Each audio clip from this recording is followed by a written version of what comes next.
शिल प्रभुपाद की जय, गुरु गौरंग की जय। तो कल के सत्र में हमने सुना था वृंदावन वासियों के विरह में कृष्ण और बलराम आलिंगन करके आंसू बहाते हैं। वृंदावन वासियों की याद में वे मूर्छित हो जाते हैं।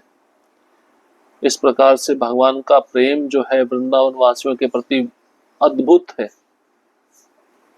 बलराम जी के मुख से जब श्याम सुंदर कृष्ण सुनते हैं कि वृंदावन के जो वासी हैं उनके हृदय में जो वियोग की ज्वाला है अधिक तीव्र हो उठी है, तो वह वियोग की ज्वाला कृष्ण के हृदय को भी भड़का देती है।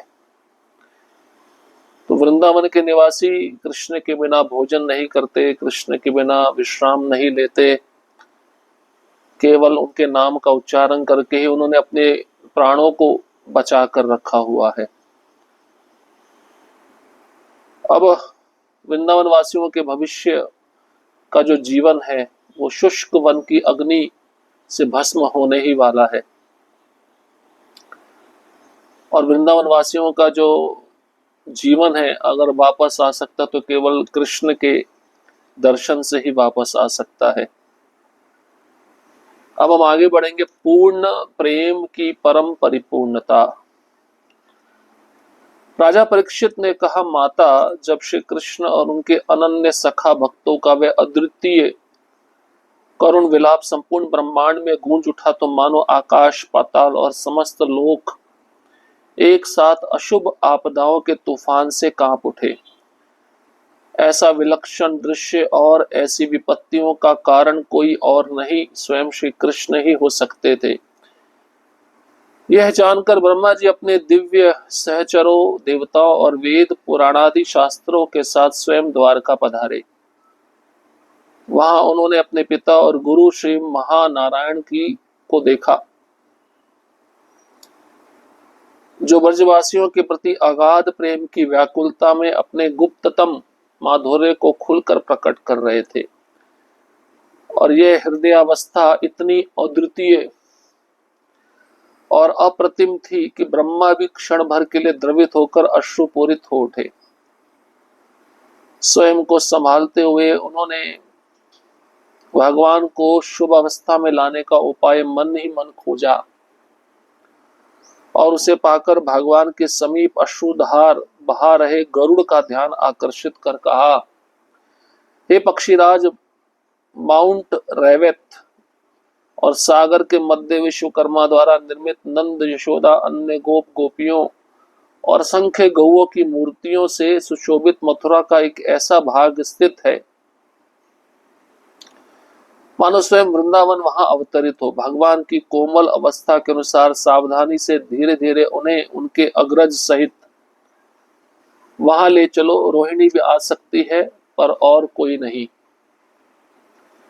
ब्रह्मा के आश्वासन से गरुड़ ने अपनी चिर चेतन बुद्धि और परम कौशल से दोनों भाइयों को अपने पंखों की मृदुल छाया में पीठ पर बैठाया। ब्रह्मा ने सभी को उनकी स्वाभाविक स्थिति में लाकर उनके अपने स्थान पर भेज दिया। आकाश में गरुड़ के पंखों की छत्र छाया में यात्रा करते हुए बलराम जी ने अपना चैतन्य पुनः पाया और परिस्थिति को भली भांति समझते ही उन्होंने श्री कृष्ण के कमल मुख को अपने हाथों से ढक दिया। उनके करधनी में मृदु स्वर की बांसुरी सजाई, भुजाओं में सींग और गोप दंड रखा, गले में सुगंधित कदम्ब माला पहनाई, मस्तक पर मयूर पंख का मुकुट सजाया और कानों में नूतन गुंज कुंडल झुलाए। ये सभी वनाभूषण विश्वकर्मा की ही अद्भुत कारीगरी से निर्मित थे। इस प्रकार वनवेश में सुसज्जित कर बलराम जी ने अपने भ्राता को स्नेह पूर्वक उठाया और गगन भेदी स्वर में पुकार उठे। अब कृष्ण और बलराम रो रहे हैं, उनकी आंखों से आंसू बहे जा रहे हैं। ये दृश्य जब द्वारका वासियों ने भी देखा तो वह भी आश्चर्यचकित हो गए कृष्ण के इस अद्भुत प्रेम को देखकर। तो वहां पर इतनी चीख पुकार मची हुई थी कि राजा परीक्षित अपनी माता उत्तरा को कहते हैं कि वो चीख पुकार पूरे ब्रह्मांड में गूंज उठी।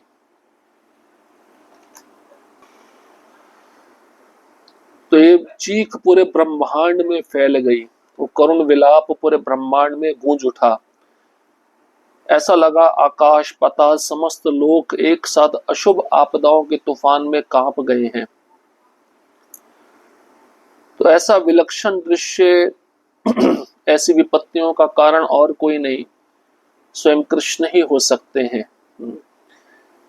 ब्रह्मा जी ये जान गए और अपने पार्षदों के साथ, देवी देवताओं के साथ, वेद पुराण आदि के साथ, शास्त्रों के साथ स्वयं द्वारका पहुंच गए। वहां उन्होंने अपने पिता और अपने गुरु श्री महानारायण को देखा, जो वृंदावन वासियों के प्रति अगाध प्रेम की व्याकुलता में अपने माधुर्य प्रेम को खुलकर प्रकट कर रहे थे। तो ब्रह्मा जी ने जब ये दृश्य देखा कि कृष्ण और बलराम रो रहे हैं, उनकी हृदय अवस्था इतनी अद्वितीय अप्रतिम थी कि ब्रह्मा भी थोड़े क्षण के लिए द्रवित हो गए। ब्रह्मा जी की आंखों से आंसू बहने लगे। ब्रह्मा जी ने स्वयं को संभाला, भगवान को शुभ अवस्था में लाने का उपाय मन ही मन सोचा और भगवान के समीप अश्रु बहारे गरुड़ को ध्यान पूर्वक उन्होंने कहा, हे पक्षीराज सुनो, रेवत पर्वत और सागर समुद्र के बीच में विश्वकर्मा ने एक स्थान बनाया है। नंद यशोदा अन्य गोप गोपियां असंख्य गौए से की मूर्तियों से वह स्थान सुशोभित है और मथुरा का एक भाग ऐसा उस स्थान को माना जाता है मानो स्वयं वृंदावन वहां अवतरित हो गया हो। अब भगवान की कोमल अवस्था के अनुसार सावधानी से धीरे धीरे कृष्ण और उनके अग्रज बड़े भाई बलराम जी को वहां ले चलो। अगर रोहिणी वहां आना चाहती तो आ सकती है, पर और कोई नहीं आएगा। तो ब्रह्मा जी के कहने पर गरुड़ जी ने अपनी बुद्धि और परम कौशल से कृष्ण और बलराम दोनों भाइयों को अपने पंखों की छाया की पीठ पर बिठा लिया और ब्रह्मा ने सभी को उनकी स्वाभाविक स्थिति में लाकर अपने अपने स्थान पर भेज दिया। अब आकाश में गरुड़ जी उड़ रहे हैं पंखों की छत्र छाया में। बलराम जी को चैतन्य प्राण आ गए, उनको मतलब चेतना आ गई मूर्छित अवस्था से। और बलराम जी ने परिस्थिति को भली भांति समझ लिया। उन्होंने श्री कृष्ण के मुख को अपने हाथों से ढक दिया कि मैं अब जो करूंगा कृष्ण उसको ना देखे। और बलराम जी ने कृष्ण की करधनी में बांसुरी को सजाया, भुजाओं में सींग और गोप दंड रखा। बलराम जी ने कृष्ण के गले में सुगंधित कदम्ब माला पहनाई, मस्तक पर मयूर पंख का मुकुट सजाया। कि वीर्य भावना है ना कृष्ण के अंदर वृंदावन वासियों के लिए, वीर्य भावना कैसे कम की जाएगी। तो ये सब चीजें वृंदावन में इस्तेमाल की जाती हैं। कृष्ण के कानों में बलराम जी ने नूतन गुंज कुंडल झुलाए। ये सभी वनाभूषण विश्वकर्मा की अद्भुत कारीगरी से निर्मित थे। विश्वकर्मा ने बनाया था इन सब चीजों को। अब वनवेश में कृष्ण को सजाकर बलराम जी स्नेह पूर्वक कृष्ण को उठाने लगे और गगनभेदी स्वर में पुकारने लगे। प्रभु बलराम ने स्नेह और उत्कंठा से भरकर पुकारा, हे श्री कृष्ण, हे कृष्ण, हे भ्राता, उठो उठो जागो, देखो कितना समय बीत चुका है। गौए तो वन की ओर चली भी गई। फिर उन्होंने कहा, तुम्हारे सखा श्री दामा आदि तुम्हारी प्रतीक्षा में खड़े हैं। तुम्हारे माता पिता प्रेम से इतने अभिभूत हैं कि एक शब्द भी नहीं बोल पा रहे। देखो गोपियां तुम्हारे कमल मुख को निहारते हुए परस्पर कानों में कुछ कहकर मंद मंद मुस्कुरा रही हैं। इस प्रकार बार बार प्रेम पूर्ण संबोधन करते हुए बलराम जी ने अपने कर कमलों से श्री कृष्ण को उठाया और खड़ा किया। दीर्घ समय के उपरांत जब कृष्ण चैतन्य में आए तो विस्मय से मुस्कुराते हुए बोले, अच्छा अच्छा। उन्होंने अपने कमल नेत्र खोलकर चारों ओर दृष्टि डाली और हर्ष भरी मुस्कान बिखेर दी। नंद महाराज की मूर्ति देखकर लज्जावश उन्हें प्रणाम किया और समीप खड़ी यशोदा माता के मुखारविंद की ओर नेत्र टिकाकर प्रसन्नता पूर्वक बोले, माता आज प्रातः मैंने कितने अद्भुत स्वप्न देखे हैं जो जागृत जीवन में कभी ना घटे। मैंने मथुरा नगरी जाकर कंस और अन्य दुष्टों का वध किया, जरासंध आदि राजाओं को परास्त किया और देवताओं को प्रसन्न किया। फिर समुद्र तट पर द्वारका नामक एक महान नगरी बसाई। इतने अन्य प्रसंग है कि अभी सब नहीं कह सकता। ऐसा मोहक और दीर्घ स्वप्न पहले कभी नहीं देखा। यदि ये तुम्हें अचिंत्य लगे तो वन में पहुंचकर कहूंगा। इतना कहकर उन्होंने माता को दंडवत किया। तब रोहिणी माता ने स्नेह पूर्वक कहा, वत्स, तेरी माता आज तेरे देर तक सोने के कारण चिंतित है। गौएं निकल चुकी हैं, शीघ्र ग्वालों के साथ जा, मैं तेरा भोजन वन में भिजवाती हूँ। कृष्ण ने उन्हें प्रणाम किया। मृदु मुस्कान के साथ माता के हाथ से ताजा माखन चुपचाप उठा लिया और अग्रज को पुकारते हुए बोले, किंतु गुरुओं के पास न होने के कारण माखन नहीं खाया। मधुर वाणी से माता से भोजन की व्यवस्था कहकर वे गोपियों के पास गए और उनसे हंसी ठिठोली की। फिर बांसुरी बजाकर गौओं को रोका और श्री राधिका के समीप पहुंचे जो सखियों से घिरी थी। मुस्कुराते हुए बोले, हे प्राणेश्वरी, आज एकांत हमें अपने सच्चे सेवक से मिलन हुआ है, फिर भी मौन क्यों? क्या मुझसे रुष्ट हो? क्या मैंने अपराध किया? तुम तो सर्वज्ञ हो, अवश्य जानती हो कि कल रात मैंने कैसा स्वप्न देखा। मैंने तुम्हें छोड़ अन्य मृत्यु सीमा पर खड़ी राजकुमारियों से विवाह किया और अनेक पुत्र पौत्र उत्पन्न किए। खैर, अब शीघ्र वन जाना है, संध्या को तुम मुझसे विहार करोगी। इतना कहकर उन्होंने पुष्पों की वर्षा की, चारों ओर दृष्टि घुमाकर उन्हें चूमा और आलिंगन किया। फिर गौओं और ग्वालों में से जा मिले। श्री कृष्ण को गोपाल रूप में बांसुरी बजाते नवसाज से सुसज्जित देखकर वृद्धा देवकी माता का हृदय प्रेम से उमड़ पड़ा और वृद्ध अवस्था में भी उनके स्तनों से दुग्ध धारा प्रवाहित हुई। रुक्मिणी और जामवती आदि रानियां प्रेम विवल होकर मूर्छित हो गई। सत्यभामा और वृद्धा पद्मावती श्रृंगार भाव से अभिभूत होकर बाहें फैलाए कृष्ण को चूमने और आलिंगन करने दौड़ी, किंतु कालिंदी और उद्धव ने उन्हें रोक लिया। उधर गोचारण करते हुए कृष्ण ने समुद्र देखा और उसे यमुना मानकर पुकारे, मेरे सखाओं श्रीदामा, सुबल, अर्जुन सब आओ, यमुना में गौओं को जल पिलाएंगे, फिर जल में क्रीड़ा करेंगे। इस प्रकार आगे बढ़ते हुए वे उस समुद्र के समीप पहुंचे जो महान लहरों की माला पहनकर गर्जना कर रहा था। अब देखिए, बलराम जी बहुत प्रेम करते हैं कृष्ण से। जब उन्होंने कृष्ण को उठाया, बोले, उठो उठो कृष्ण, कितना समय बीत गया। गायें तो वन की ओर चली गई और तुम्हारे सखा श्री दामा आदि तुम्हारा इंतजार कर रहे हैं और तुम्हारे माता पिता प्रेम से इतने अभिभूत हैं कि एक शब्द भी नहीं बोल पा रहे। गोपियां तुम्हारे कमल मुख को निहारते हुए परस्पर कानों में कुछ कहकर मंद मंद मुस्कुरा रही हैं। ये बलराम जी कृष्ण को बता रहे हैं उठाते हुए, मतलब उनको वृंदावन का याद आए जिससे उनका विरह शांत हो जाए। बलराम जी इस प्रकार बारंबार प्रेम पूर्ण संबोधन कर रहे हैं और अपने कर कमलों से श्री कृष्ण को उठा रहे हैं, खड़ा कर रहे हैं। लंबे समय के बाद जब कृष्ण को होश आया, मूर्छित अवस्था से बाहर आए, तो कृष्ण कहते मुस्कुराते हुए, अच्छा अच्छा। कृष्ण ने कमल नेत्र खोलकर चारों ओर दृष्टि डाली, हर्ष भरी मुस्कान बिखेरी। नंद महाराज की मूर्ति को देखकर कृष्ण ने लज्जावश प्रणाम किया और पास में यशोदा खड़ी थी। माता के मुखारविंद की ओर नेत्र टिकाकर, अपनी आंखें टिकाकर प्रसन्नता पूर्वक कृष्ण माता यशोदा को कहते हैं, आज मैंने कितने अद्भुत सपने देखे हैं, स्वप्न देखे हैं जो जागृत जीवन में कभी नहीं घटे। क्या क्या स्वप्न देखे हैं कृष्ण माता यशोदा को बता रहे। वो मूर्ति है, माता यशोदा तो नहीं है। तो मैं मथुरा जाकर कंस को मार दिया, अन्य दुष्टों का वध किया, जरासंध आदि राजाओं को हरा दिया, देवताओं को खुश कर दिया और फिर समुद्र तट पर द्वारका नामक एक महान नगरी को मैंने सजाया। इतने अन्य प्रसंग है कि अभी बता नहीं सकता हूं।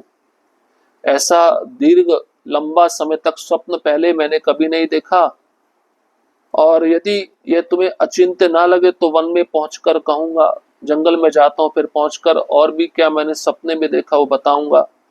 ऐसा कहकर कृष्ण माता को दंडवत प्रणाम किए। तब रोहिणी माता ने कृष्ण को कहा, पुत्र वत्स, तुम आज बहुत देर तक सोए हो, यही तुम्हारी माता के लिए बहुत बड़ा चिंता का कारण है। गाय निकल चुकी है, तुम ग्वाल बालों के साथ जाओ, मैं आपके लिए भोजन वन में भिजवा देती हूँ। कृष्ण ने रोहिणी माता को प्रणाम किया और मृदु मुस्कान के साथ कृष्ण ने माता के हाथ से ताजा माखन चुपचाप उठा लिया और अपने बड़े भाई बलराम को पुकारते हुए कहते हैं, गुरुओं के पास न होने के कारण हम माखन नहीं खा पाए। और मधुर वाणी से माता से भोजन की व्यवस्था कहकर कृष्ण गोपियों के पास गए और उनसे हंसी मजाक करने लगे। फिर बांसुरी बजाकर गौओं को रोक दिया, राधा रानी के पास गए जो राधा रानी सखियों से घिरी हुई थी। अब कृष्ण राधा रानी को मुस्कुराते हुए बोलते हैं, प्राणेश्वरी, आज ये जो एकांत है इसमें मुझे अपने सच्चे सेवक के साथ मिलन हुआ है, और तुम चुप क्यों हो? मुझसे रूठी हुई हो क्या? मैंने कोई अपराध किया है क्या? तुम मुझसे बातचीत क्यों नहीं कर रही? ऐसा कृष्ण राधा रानी को कह रहे हैं। अब कृष्ण कहते हैं राधा रानी को, तुम सब जानती हो, तुम सर्वज्ञ हो।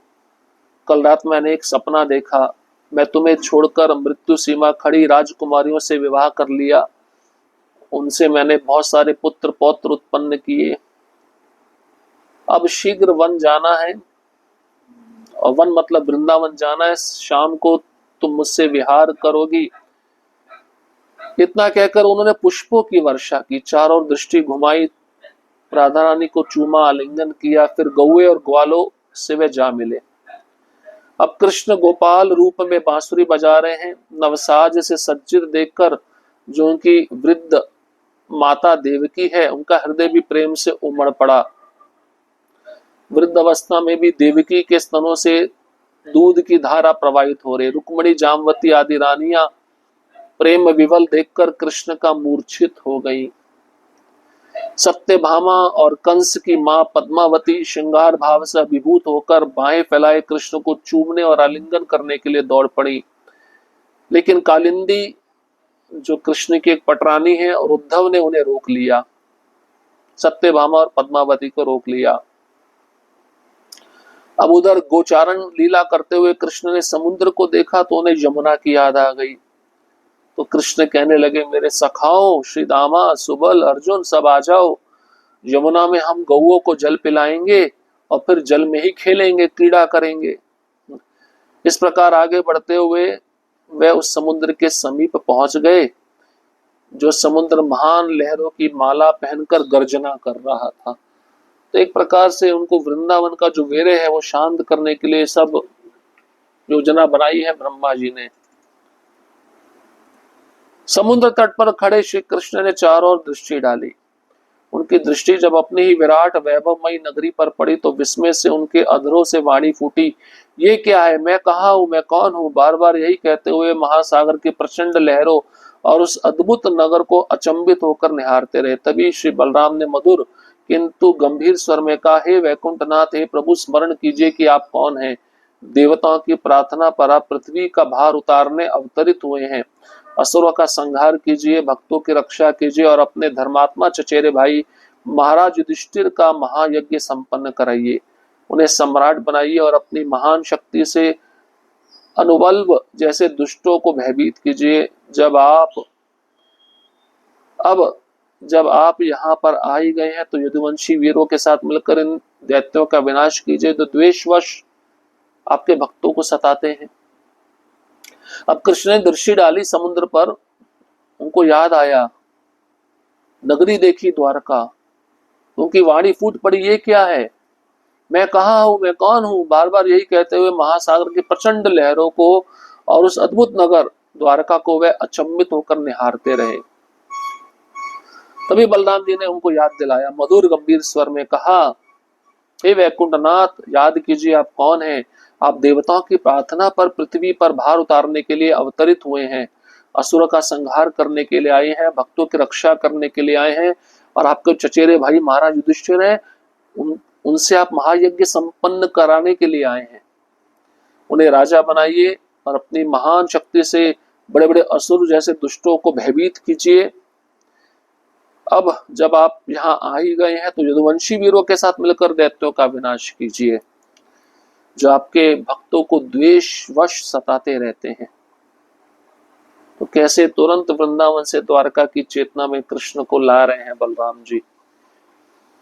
हरे कृष्ण कृष्ण कृष्ण हरे हरे, हरे राम राम राम हरे हरे। श्रील प्रभुपाद की जय, गुरु गौरांग की जय।